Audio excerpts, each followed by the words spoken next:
हमारा पहला प्रश्न है, व्यक्तिगत कंप्यूटर हेतु सबसे साधारण स्टोरेज डिवाइस उपकरण है। ऑप्शन पहला फ्लॉपी, यूएसबी, अंगूठा drive, zip drive, hard disk drive. तो हमारा आंसर होगा हार्ड डिस्क ड्राइव।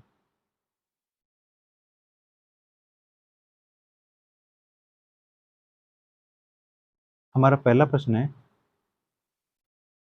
व्यक्तिगत कंप्यूटर हेतु सबसे साधारण स्टोरेज डिवाइस उपकरण है। इसका ऑप्शन पहला है फ्लॉपी डिस्क, यूएसबी अंगूठा drive, zip drive, hard disk drive. तो हमारा जो सबसे साधारण स्टोरेज डिवाइस है वो है हार्ड डिस्क ड्राइव। अगला हमारा प्रश्न है, कंप्यूटर के लिए निम्न में से कौन से डिजिटल इनपुट उपकरण हैं। तो पहला ऑप्शन हमारा डिजिटल कैम, रिकॉर्डर, माइक्रोफोन और स्कैनर। ये तीनों ही हमारे आंसर हैं क्योंकि तीनों ही हमारे इनपुट उपकरण हैं। अगला हमारा प्रश्न है, उस कुंजी को क्या कहते हैं जो कंप्यूटर की मेमोरी से सूचना और स्क्रीन कैरेक्टरों को इरेज कर देती है। तो उस कुंजी को कहते हैं डिलीट कुंजी। डिलीट कुंजी दबाते ही हमारे स्क्रीन पर जो सूचनाएं स्क्रीन होते हैं, जो सिलेक्टेड होते हैं, वो सभी क्या हो जाते हैं, डिलीट हो जाते हैं। अगला हमारा प्रश्न है, सिलेक्ट या हाईलाइट करने के लिए प्राय किसका प्रयोग किया जाता है तथा तो सिलेक्ट या हाईलाइट करने के लिए आइकन का उपयोग किया जाता है। अगला हमारा प्रश्न है, श्री ए के पास अपनी रिपोर्ट को प्रिंट करने के लिए कोई प्रिंटर नहीं है। वह इसे श्री बी के कंप्यूटर में ले जाना चाहता है क्योंकि श्री बी के पास प्रिंटर है। तो श्री ए अपनी रिपोर्ट कहाँ सेव कर सकता है। तो इसके अंदर हम अपनी जो फाइल है वो हार्ड डिस्क के अंदर सेव करेंगे। तो जब मल्टीपल यूज हम बनाते हैं तो हार्ड डिस्क के जितने भी पार्टीशन होते हैं वो सभी जितने भी यूजर हैं वो सब में सेम होते हैं। तो अगर हमें सूचना ए को बी तक पहुंचानी है या फिर बी की सूचना को ए तक पहुंचाना है तो हमें अपने डाटा को हार्ड डिस्क में सेव करना होगा। अगला हमारा प्रश्न है, कर्सर की मौजूदा स्थिति के बाईं ओर के एक कैरेक्टर को डिलीट करने के लिए किस कुंजी का प्रयोग किया जाता है। तो अगर बाईं ओर का डिलीट करें तो अपना आएगा बैक स्पेस, और अगर दाईं ओर की कुंजी को डिलीट करना हो तो ऑप्शन आएगा हमारा डिलीट का। अगला हमारा प्रश्न है, स्पेस का प्रयोग हाथ से लिखे या मुद्रित टेक्स्ट को डिजिटल इमेज बनाने के लिए किया जाता है जिसे मेमोरी में स्टोर किया जाता है। तो इसका आंसर होगा हमारा टच पैड। टच पैड का उपयोग मुद्रित टेक्स्ट डिजिटल इमेज को बनाने के लिए किया जाता है और इसका डाटा स्टोर कहाँ होता है, मेमोरी में।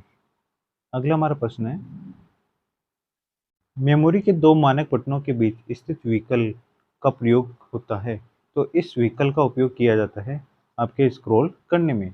जो माउस के बीच के अंदर जो बटन होता है, स्क्रॉल बार बटन, जिसे व्हीकल भी कहते हैं, तो उसका प्रयोग किस लिए किया जाता है, आपके जो मानक होते हैं पेजों को ऊपर नीचे करने के लिए या फिर उन्हें स्क्रॉल करने के लिए। अगला हमारा प्रश्न है, कंप्यूटर के लिए प्राथमिक आउटपुट डिवाइस कौन सी हैं। तो कंप्यूटर के लिए प्राथमिक आउटपुट डिवाइस है हमारा मॉनिटर। अगला हमारा प्रश्न है, वे कौन सी डिवाइसें हैं जो जानकारी एंटर करती हैं और कंप्यूटर के साथ कम्युनिकेट करने देती हैं। तो इसका आंसर होगा हमारा ऑप्शन नंबर डी, इनपुट डिवाइसें। अगला हमारा प्रश्न है, मॉनिटर के डिस्प्ले आकार को कैसे मापा जाता है। तो मॉनिटर के डिस्प्ले आकार को डायगोनली मापा जाता है। कीबोर्ड में दी गई अंकों की कुंजी समूह को क्या कहते हैं। तो कीबोर्ड में दी गई कुंजी के समूह को कहते हैं न्यूमेरिकल कीपैड। अगला हमारा प्रश्न है, निम्न में से सही संबंध का चयन करें। तो इसका आंसर होगा हमारा ऑप्शन नंबर डी, जिसके अंदर ए और बी आएंगे, जिसमें डॉट्स की संख्या पिक्सल की संख्या। प्रश्न है, मॉनिटर की ऊर्ध्वाधर लंबाई या उसकी क्षैतिज लंबाई से जो संबंध है उसे क्या कहते हैं। तो उसे हम कहेंगे एक्सपेक्ट रेशियो।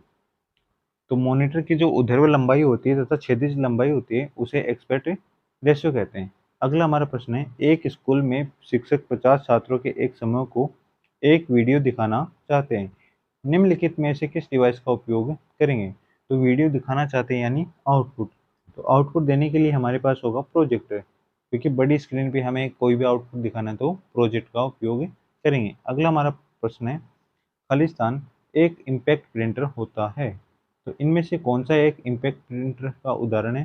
तो हमारा आंसर होगा डेजीवेल प्रिंटर। अगला हमारा प्रश्न है, एक इमारत के ग्राफिक डिजाइन प्रिंट करने के लिए निम्न में से कौन सा डिवाइस सर्वाधिक उपयुक्त है। तो इसका आंसर होगा हमारा प्लॉटर। अगला हमारा प्रश्न है, निम्न में से कौन सा विकल्प प्रोसेस की गई सूचना को उपयुक्त यूजर के लिए उपयोगी स्वरूप में रूपांतरित और प्रस्तुत करता है? तो इसका आंसर होगा हमारा आउटपुट यूनिट। अगला हमारा प्रश्न है, दिए गए विकल्पों में से विषम का चयन करें।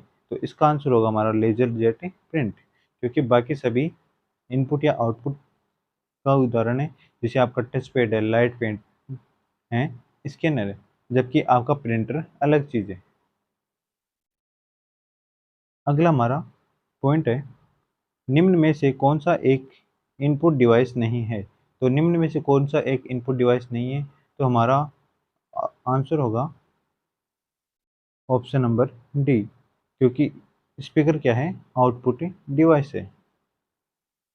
अगला हमारा प्रश्न है, मोशन डेटा को कंप्यूटर या दूसरे इलेक्ट्रॉनिक डिवाइसों में प्रविष्ट के लिए किस इनपुट डिवाइस का उपयोग किया जाता है?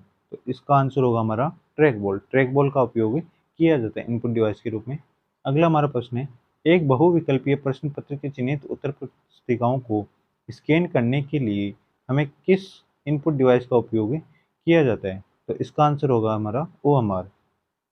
अगला हमारा प्रश्न है, खालिस्तान एक इनपुट डिवाइस है जिसका उपयोग कंप्यूटर में किसी व्यक्ति की आवाज़ को सहेजने के लिए किया जाता है। तो इसका आंसर होगा हमारा माइक्रोफोन। अगला हमारा प्रश्न है, निम्नलिखित में से कौन सा एक पॉइंटिंग इनपुट डिवाइस नहीं है? हमसे पूछा गया है नहीं है, तो इसका आंसर होगा हमारा स्कैनर कोई भी इनपुट डिवाइस नहीं है,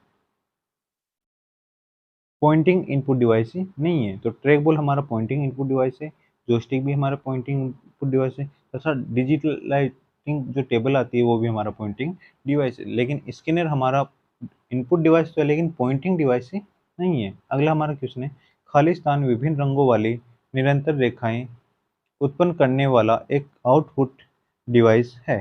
तो इसका आंसर होगा हमारा प्लॉटर। अगला हमारा प्रश्न है, प्रिंटर का रिजोल्यूशन का मापन किसमें किया जाता है? तो प्रिंटर का जो रिजोल्यूशन का मापन होता है वो प्रति इंच डॉट्स में किया जाता है। अगला हमारा प्रश्न है, निम्नलिखित में से एक हार्ड कॉपी आउटपुट डिवाइस है। तो हार्ड कॉपी आउटपुट डिवाइस होगा हमारा लेजर प्रिंटर। अगला हमारा प्रश्न है, निम्नलिखित में से कौन एक हार्ड कॉपी आउटपुट डिवाइस है? तो इसका आंसर होगा हमारा लेजर प्रिंटर। अगला हमारा क्वेश्चन है, खालिस्तान इम्पैक्ट प्रिंटर है। तो इसका आंसर होगा हमारा डॉट मैट्रिक्स प्रिंटर। इसके आगे क्वेश्चन है, पिक्सल की वह संख्या जिसे डिस्प्ले स्क्रीन समायोजित कर सकती है उसे निम्न में से क्या कहते हैं? तो इसका आंसर होगा हमारा रिजोल्यूशन। अगला हमारा क्वेश्चन है, जॉयस्टिक का प्रयोग होता है। तो जॉयस्टिक का प्रयोग किया जाता है वीडियो गेम खेलने में, रोबोटिक कंट्रोल में, सिम्युलेटर प्रशिक्षण में, यानी कि ऑप्शन नंबर डी उपरोक्त सभी। अगला हमारा प्रश्न है, कौन सा सॉफ्टवेयर स्कैन किए गए टेक्स्ट को संपादन योग्य टेक्स्ट में अनुवादित कर सकता है? तो इसका आंसर होगा हमारा ऑप्शन नंबर सी, OCR।